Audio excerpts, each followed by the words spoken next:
Alors, une dernière petite vidéo au sujet de cette première tentative sur le scénario. Donc, je vais devoir recommencer puisque je me suis fait dévorer par le requin. Et c'est pas mal. Alors, ouais, comme j'évoquais, en fait, au niveau de la rejouabilité, alors, de prime abord, je vais me dire, bon, bah maintenant ça va, je sais où sont les deux roues crantées pour pouvoir débloquer le mécanisme du sous-marin. Je sais par où il faut passer, je sais où il faut fouiller, je sais à peu près ce qu'il y a où. Alors deux choses. Déjà la première c'est que il y a quand même toujours une part d'aléa, outre les cartes qu'on pioche pour les tests. Il y a quand même une part d'aléa sur ce qu'on va trouver, puisque rappelez-vous par exemple ici, la première fois j'y suis allé, c'était un abri, enfin il y avait l'enclave là où je pouvais me reposer, le recoin. Et je me suis reposé. Non, je m'étais pas reposé parce que j'avais pas besoin à l'époque, mais bon, c'était un truc positif. Et la deuxième fois que j'y suis retourné, en fait, il y avait deux cartes à piocher.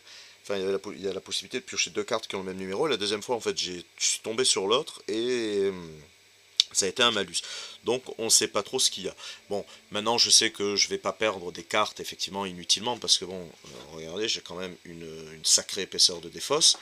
Euh, je vais pas perdre des cartes inutilement à faire des allers-retours entre chaque sauvegarde. Je vais mieux gérer mes objets et mes cartes compétences. J'aurai pas le problème des cartes compétences avancées que j'avais trouvées au début, donc qui m'ont fait perdre quand même un peu d'options de jeu, puisque même si je les ai remplacées par les cartes d'action compétences du deck normal, il y en a que j'ai squeezé, j'aurais peut-être gardé autre chose ou autre. Bon, je connais le chemin, je vais essayer de le faire de façon plus rationnelle et surtout de façon plus optimisée.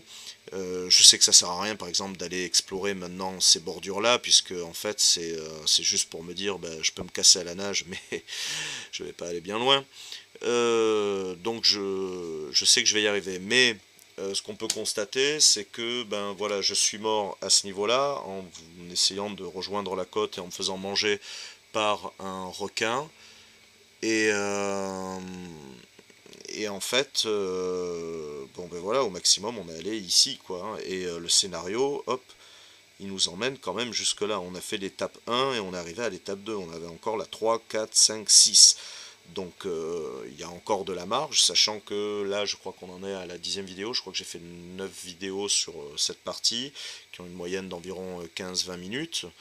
Enfin on va dire 15 minutes en moyenne, donc ça fait quand même pas mal de temps passé rien que là-dessus. Donc voilà, on a encore tout ça à découvrir. Donc si j'optimise tout ça, je vais pouvoir aller plus loin. Donc c'est un petit côté un peu pas try and die, mais un peu. C'est-à-dire qu'on est obligé de faire, bah, d'apprendre de ses erreurs, de mourir. Bon, sauf si on est assez rodé, que vraiment on optimise dès le début. Mais là, j'ai fait une partie vraiment, c'était à brut pour découvrir le jeu avec vous. Bon, on est quand même obligé d'avancer petit à petit, de mourir. Voilà. C'est bien parce que bon, des scénarios, il n'y en a pas non plus 150. Je crois qu'il y en a 4 dans la boîte de base et il y en a un par extension supplémentaire. Alors j'espère que le jeu va marcher, qu'il y aura d'autres petites extensions comme ça. Ce serait vraiment chouette. Maintenant, je crois, il me semble, alors je crois que j'ai vu sur internet qu'il allait avoir un deuxième, enfin il me semble que c'est pour ce jeu qu'il y avait un deuxième Kickstarter vers la rentrée qui allait être fait. Alors je sais pas si c'est pour relancer le jeu comme a fait Archon avec Archon Studio avec Load, ou si c'est pour des extensions ou autre. Ce serait bien, en tout cas, j'espère que ce jeu va marcher et qu'il y aura pas mal d'extensions qui vont développer le septième continent parce que je trouve vraiment le principe très original. Le côté, ça reste, même s'il y a eu des approximations dans ma traversée, des tâtonnements, je trouve que c'est un côté très intuitif, on se prend vraiment au jeu. Alors, côté nombre de joueurs, je pense que c'est un jeu, alors ils mettent, bon c'est de 1 à 4 joueurs normalement. Euh, je pense que, enfin 4 joueurs de prime abord ça me semble beaucoup. Parce que comme il y a, par exemple, quand vous êtes sur une carte là, on a vite fait de s'éparpiller, ouais, moi je vais là, machin, hop, ça part un peu dans tous les sens, où il y a des joueurs qui risquent d'être un peu frustrés, genre on arrive bah, sur une carte, on va dire comme celle-là, bah il y en a un qui fait ça, il y en a un qui fait ça, l'autre il a un peu rien à faire, bon, euh, je pense que 2 joueurs en coopération, ça peut être une bonne chose. Parce que à deux, on est toujours à mieux pour réfléchir, discuter des choix tactiques. C'est toujours mieux, sachant que si on regarde bien, à deux quand même, on a cet avantage, on est un peu dans la phase haute de l'optimisation, parce qu'au final, on a 6 objets en tout, puisque chaque personnage a 3 objets, on a 6 objets en tout, et alors, parce qu'avoir beaucoup d'optimisation par rapport à un objet, c'est une chose, mais avoir plus d'objets et un peu moins d'optimisation, je pense que c'est mieux. 3 objets en tout, voilà, on a 6 cartes, et 6 cartes bonus et 6 cartes en main, quoi, au final. Alors je sais que bon, c'est réparti, mais il y a une sorte d'équilibre, mais je pense que c'est intéressant à deux.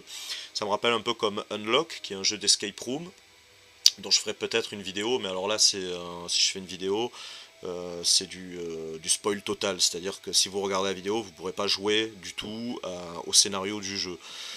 Bon, on dirait là, je vous ai un peu décanté la chose aussi, quoi.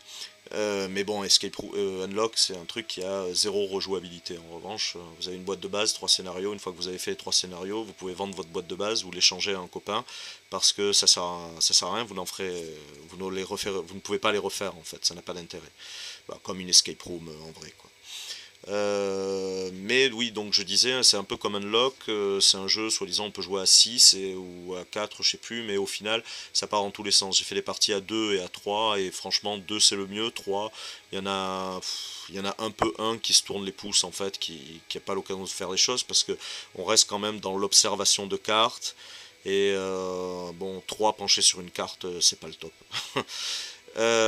Donc voilà, pour en revenir au septième continent, j'ai pris beaucoup de plaisir à faire cette première partie et ça me motive encore plus pour recommencer, mais cette fois vraiment sur de bonnes bases. Et je pense que si je recommence, je filmerai qu'à partir du démarrage du sous-marin, parce que si ça vous intéresse de vivre la suite, je vais pas vous refaire refader tout le début qu'on a déjà fait, quoi, en fait. Voilà, je vous remercie de m'avoir suivi et à bientôt, j'espère, pour de nouvelles aventures.